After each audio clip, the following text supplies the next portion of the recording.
23 милиони вработени италијанци имаат рок до 15 октомври да се вакцинираат против ковид.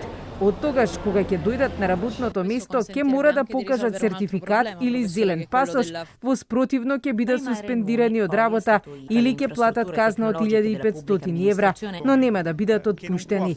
За работодавецот казната е 1000 евра. Освен доказ дека примиле вакцина, може да се покаже и потврда за неодамна прележан ковид, а оние кои не можат да се вакцинираат од медицински причини, ќе можат да покажат негативен ПЦР тест.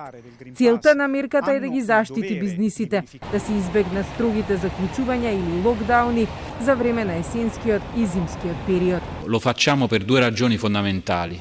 La prima è rendere questi luoghi più sicuri, perché il Green Pass è uno strumento di libertà che ci aiuta a rendere questi luoghi più sicuri, e la seconda ragione è quella di rendere ancora più forte la nostra campagna di vaccinazione.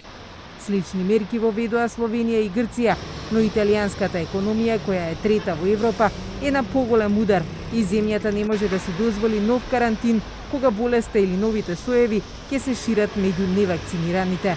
Училиштата во земјата во понеделникот ги отворија вратите за учениците. Условот беше сите вработени во образованието, од наставници, хигиеничарки, па дури и луѓето кои ја подготвуваат училишната храна да се вакцинирани.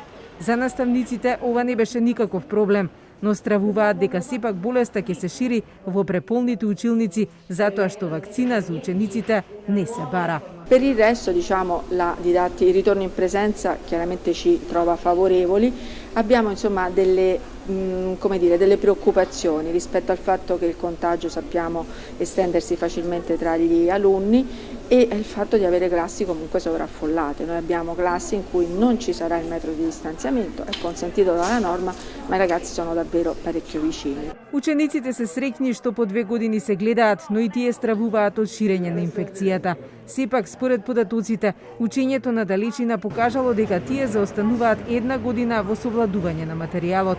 Во Италија, речиси 75% од населението над 12 години е имунизирано со барем 1 доза ковид вакцина. Но експертите се загрижени дека многу луѓе во возрастната група од 50 до 69 години се уште не примиле вакцина, а не се ни пријавиле за неа.